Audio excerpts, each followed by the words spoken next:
Hey, good afternoon, ladies and gentlemen. Everybody's watching the videos. I appreciate it. I just wanted to do the update on our big old Mattison Moulder project that I've been trying to work on this year. We got pretty far on it. We got a lot of it cleaned up.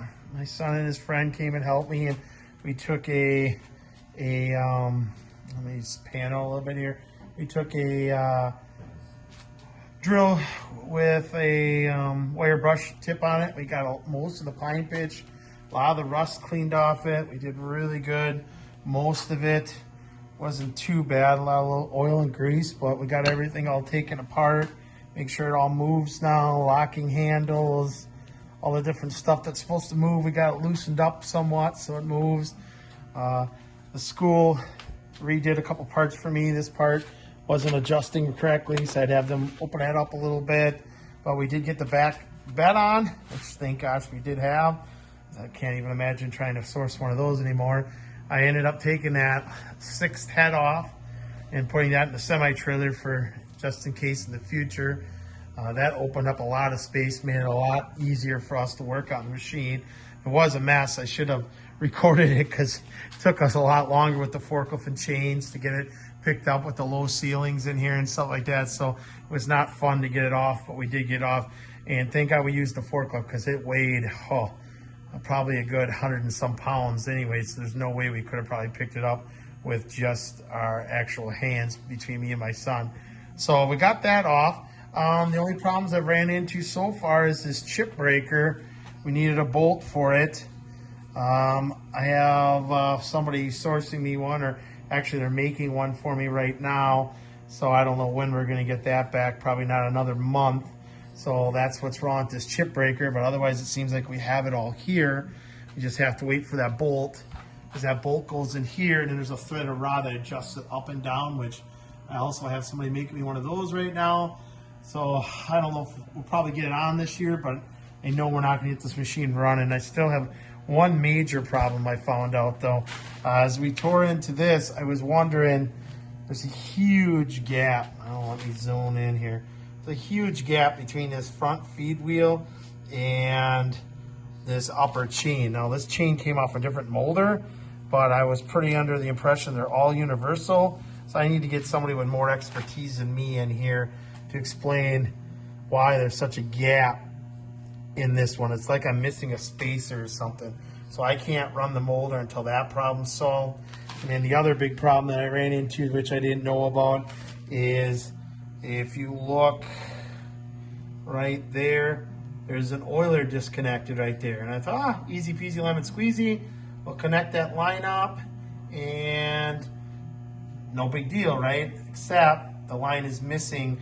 It only goes so far and it broke off. So that's when I traced it. But I figured out that one of these actual oilers up here is missing. It wasn't missing, I had it, but the spring was broken on it. So it didn't actually close to keep dust out, so you don't get dust, sawdust in your oil. Well, it turned out once I took it out, it actually had no wires or nothing. I mean, it wasn't hooked to anything in this gearbox. So I got a little bit of a problem to figure that out. I have a friend that said maybe he can come in the summer, help me get that figured out for next year. So I don't think she's running this winter because it's not looking good. But like I said, we got it a lot cleaned up, which is good. We put a lot of parts on it. We found everything I thought I was missing. You know, the front feed table, got that on. So it's a lot funny. Once you put all, now I'm going all Florida here. Sorry, guys. Once you put all the parts on, this machine just starts to grow and make it larger and larger. So she looks a lot larger now with the back bed on and this front feed table extension on. We got the front automatic feeder to actually kind of work now and slide in and out so you can actually grab your lumber. So we got that in properly. So like I said, we did get a lot of headway. I just got 2 major problems I have to solve, or 3 yet, before I can actually get her to run. The other thing I noticed, I don't know if I mentioned in the last video or not, because I was so excited to finally just get to working on this puppy. Because like I said, I've always wanted to get this one running, is I noticed that all my spindles are smooth on my tooling, and that kind of has me nervous because normally when you're using compression heads, there's a slot here, and you slide the little slot in the head, and you lock it down, and that stops the tooling from spinning. I don't know. This molder might be set up for hydrolock heads, which is what I have a feeling it's set up for, which has me really nervous. Is I don't know if I can use my compression tooling on this molder or not, which I have 20, 30 heads for compression, but I have no hydrolock heads. So it has me a little nervous, but you know what? I'm not going to worry about that till next year once we actually get into it a little bit more and see, because like I said, they are all smooth, which like I said is not a good thing, I think. But you know what? I have to kind of try it, so I'll have to just put a compression head on, run the machine, and I guess just keep my eye on it, because one of the fears is if you have a compression head or a hydrohawk head that spins on these shafts, because of the friction, how fast they're spinning, it'll actually melt and seize onto that shaft of the motor, which then we have a whole nother problem, which I can't even imagine trying to fix that problem. So, like I said, so we did get quite a ways with it. Not as much as I would have loved to do this year, but it's definitely a step forward. So I know that in the next couple of weeks, I'm working on a huge dip tank project for some of our wooden toys, because we did build probably about 100 of them right now. Or yeah, around 100 of them we got built and finished. So they have to go to the finishing room now. Some are going to go for colors because they had a little bit of like staining defects, or they had a little bit of wood stain to them, and other ones were just going to end up dipping.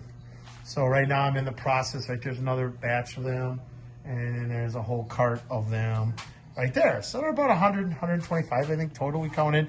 So got to get a little dip tank set up, a little dip line, so we can actually dip all these and put them in boxes so we can get those up before Christmas. That's really my goal I'm trying to accomplish now.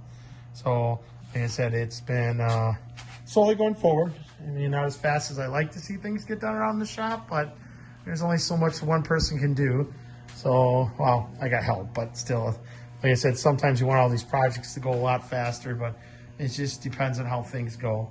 So I hope everybody is doing well out there. My gimbal should be fixed now, so I shouldn't be cut off. No, I'm still recording, which is good, which is the problem we were having last month. Is for some reason my gimbal would say everything was full, and we would look and there was nothing full.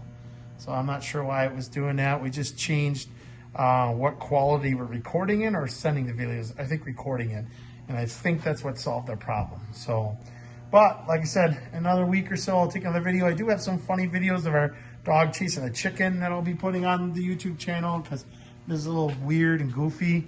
And like I said, I do appreciate everybody watching them, and if you have comments, I do like reading them, because some people do leave them, which is really nice.